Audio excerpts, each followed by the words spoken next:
यही तो है। यही है क्या? देखो असली किसान है, ठीक है, ये तो भारतीय जनता पार्टी है, वो साजिश करती है, भड़काने का काम करती है, ठीक क्या है, करने काम करती है? भड़काने का काम। अच्छा, जी, तो किसानों के साथ अन्याय, वो अत्याचार हो रहा है, बहुत गलत हो रहा है भाई। मोदी जी को सामने आना चाहिए, पर सामने नहीं आ रहा है। ना मेरा है ना तेरा है, ये हिंदुस्तान सबका है, ये बात नहीं समझी तो नुकसान सबका है। तो आंखों की पट्टी हटा लो, सब जो काम कर रहा है भाई उसे काम करने दो। तो आपकी नज़र में कौन सी सरकार काम कर रही है? भाई अरविंद केजरीवाल जी कर रहे हैं काम, आम आदमी पार्टी कर रही है दिल्ली में काम। अच्छा, योजनाओं के बारे में सुना होगा आपने, कौन सी योजनाएं निकाली हैं? इलेक्शन आ रहे हैं इसलिए निकाल रहे हैं? जी नहीं, अगर निकालनी तो एक ही बार में सारी योजनाओं का वो कर दे वो। ये नहीं, ये तो भड़काने का काम है। अरविंद केजरीवाल जी जो योजनाएं लाए हैं वो ठीक लाए हैं, जो वादा करते हैं वो वादा पूरा। कौन सी योजनाएं अभी लेके आए हैं और कौन से वादे करें बताइएगा जरा। जी अरे अपना संजीवनी योजना, महिला संजीवनी योजना क्या है? जी बुजुर्गों के लिए इलाज फ्री है 60 साल से ऊपर का, और महिलाओं के लिए 1000 रुपए से 2100 रुपए सम्मान योजना राशि। क्यों, तो 1100 तो भाजपा ने भी निकाली है। क्यों भाजपा तो ये लोकतंत्र की हत्या कर रही है, महिलाओं को क्यों दिन भाजपा अगर 1100 की योजना निकाले तो लोकतंत्र की हत्या है, और 2100 अगर आम आदमी पार्टी निकाले तो रोक दिया। ये योजना, ये तो एक दिन दे देंगे भारतीय जनता पार्टी के लोग, एक दिन में ये दे रहे हैं। ये तो अरविंद केजरीवाल तो 5 साल में देंगे। मेरे को समझ नहीं आया, मुझे बताइए 1100 अगर भाजपा निकाल रही है योजना तो वो लोकतंत्र में धब्बा है, योजना नहीं निकालनी। और अगर 2100 रुपए अगर आम आदमी पार्टी निकाल रही है तो वो दिक्कत वाली बात नहीं है, वो संविधान में है। 1100 रुपए जुमला है, जैसे 15 लाख का जुमला था। 1100 रुपए जुमला है, तो मिल रहे हैं, आप बताइए। नहीं, ये तो दे रहे हैं, कैश दे रहे हैं, ये तो लोकतंत्र की हत्या। अरविंद जी कोई वोट थोड़ी खरीद रहे हैं क्या? अरविंद जी तो ये तो भाई महिलाओं के लिए या जिसके भी लिए, ये तो 5 साल के लिए योजना लागू कर रहे हैं ना। 1200 भी 1100 रुपए भी पूरे 5 साल के लिए, और कैश मिल रहा है। ऐसे ही बाबा तो ये भी तो बोला, उन्होंने ये बोला 1100 रुपए दे रहे हैं ये लोग। कैश को विपक्ष का नेता बांट रहा होता, उसको जेल भेज दिया गया होता अब तक। उसको महाभ्रष्ट है, उसके संबंध बता दिए जाते हैं अभी विदेशों से उसके संबंध है, विदेश से उसको जो है पैसा ट्रांसफर हो रहा है। जलियांवाला बाग के बाद ऐसे हत्यारे लोग सुने हैं, ऐसे जालिम तानाशाह सुने हैं जो अपने ही देश के लोगों पर निर्मम तरीके से लाठी भांज रहे हैं। ये बेहद दुर्भाग्यपूर्ण है। बिहार लोक सेवा आयोग में जो वहाँ के छात्रों ने री एग्जाम के लिए दोबारा परीक्षा के लिए मांग की है, सरकार उनकी मांग को नहीं सुन रही। आप अपने वो धृतराष्ट्र बने हुए हैं, उनको पता होना चाहिए धृतराष्ट्र का क्या हुआ था।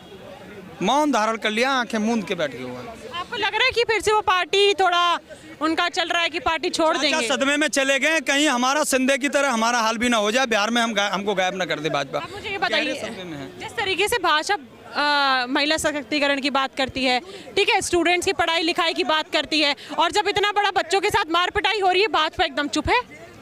मैं वही तो कह रहा हूँ, क्यों है ये मौन इसलिए धारण कर लिया है कि लोगों को ये शिक्षा देना नहीं चाहते, लोगों को रोजगार देना नहीं चाहते।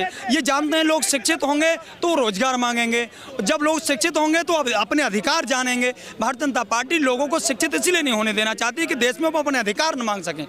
ये देश को अंधभक्ति में रखना चाहते हैं। जो यूपीएससी के स्टूडेंट हैं वो अपनी मांगों के लिए, देश का संविधान कहता है कि अगर आपकी मांगों को कहीं नहीं माना जा रहा तो आपको संवैधानिक तरीके देश में आंदोलन करने का अधिकार है। लेकिन ये संविधान नहीं कहता कि उस आंदोलन को वहीं की चुनी हुई सरकारें जूते से रौंदने का काम करेंगी। ये बेहद दुर्भाग्यपूर्ण है। इसका नतीजा 2025 में एक बीपीएससी के स्टूडेंट पर पड़ी लाठी भाजपा और नीतीश सरकार को उखाड़ फेंकने में ताबूत की कील साबित होगी। देश का नौजवान जो है रोजगार मांगने निकलेगा, उस पर लाठीचार्ज करोगे।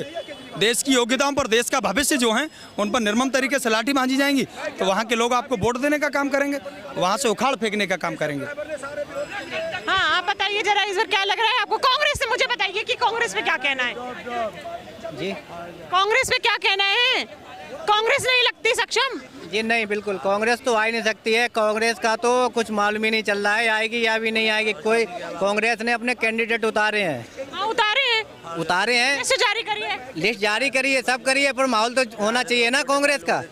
माहौल तो है ही नहीं। माहौल तो अरविंद केजरीवाल जी का दिख रहा है ना दिल्ली में। आपको अरविंद केजरीवाल जी का माहौल दिख रहा है? जी बिल्कुल। भाजपा का माहौल कहाँ गायब हो गया? नहीं, भाजपा का नहीं। भाजपा तो वो तो किसी काम की नहीं है। अरविंद केजरीवाल जी ही आ रहे हैं, और ये जो भाजपा गलत नीतियां लगा रही है अरविंद केजरीवाल जी के ऊपर, वो गलत लगा रही है, वो जनता को भड़काने का काम कर रही है।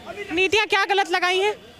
नीतियां यही लगा रही है, भाजपा बोले दिल्ली में काम नहीं किए हैं, बहुत कुछ लगा रही है। और अरविंद केजरीवाल जी ने अभी पुजारियों के लिए और ग्रंथियों के लिए, ग्रंथियों के लिए, ठीक है, 18,000 रुपए सम्मान राशि। तो ये योजना लागू करिए। आज अरविंद केजरीवाल जी ने रजिस्ट्रेशन कर दिया इसका।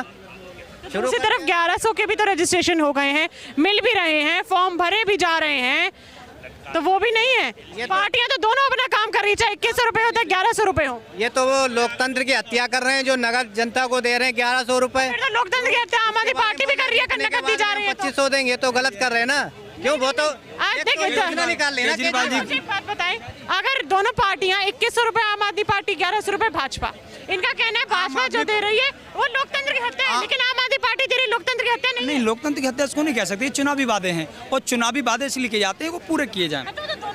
चुनावी मैनिफेस्टो, बिल्कुल मैनिफेस्टो अपना अधिकार है। लेकिन अरविंद केजरीवाल जी ने जो वादे किए हैं, शिक्षा का वादा किया हो, हॉस्पिटल का, अस्पताल का वादा किया हो, वो काम पूरा करने का किया है उन्होंने। लेकिन भारतीय जनता पार्टी ने जितने भी वादे किए हैं वो एक भी वादा पूरा नहीं किया। उन्होंने कहा था काला धन विदेश की स्विस बैंक में जमा है, हम वहाँ से लेकर के आएंगे तो सारे भारतीयों के खाते में 15-15 लाख रुपए आ जाएंगे। 15 पैसे किसी के खाते में नहीं आए। यमुना का वादा करा था 2025 से पहले साफ करा देंगे, उन्होंने हाथ भी नहीं धो सकते। उन्होंने वादा किया था 2 करोड़ लोगों को रोजगार हर वर्ष देंगे, अभी तक नहीं दिया। उन्होंने वादा किया था कि हम जो है जम्मू कश्मीर में आ जाएंगे तो जो है वहाँ सिलेंडर फ्री कर देंगे। अब मतलब कोई और यहाँ का है तो तुष्टीकरण, और तुम जम्मू कश्मीर के मुसलमानों को सिलेंडर ईद पे, मुहर्रम पे फ्री करोगे। ऐसा नहीं है। केजरीवाल जी की सरकार बनने जा रही है। मैं 4 लाइन उनके लिए कहूँगा, कोई झूठों की टोली में, कोई महफिल में बैठा है, कोई सत्ता के मद में, ख्वाब की झिलमिल में बैठा है और वो करके पैंतरेबाजी खुश हैं कि हम चुनाव जीत जाएंगे। उनको पता नहीं अरविंद केजरीवाल दिल्ली की जनता के दिल में बैठा है, दिल में बैठा है। यहाँ पे जब हमने जनता जनार्दन से बात करी, आपकी क्या राय है इस मुद्दे पे मुझे कमेंट बॉक्स में जरूर बताइएगा। अगली बार मैं फिर मिलूंगी आपसे, तब तक के लिए बने रहिए भैया जी गजब के साथ। मैं यशस्वी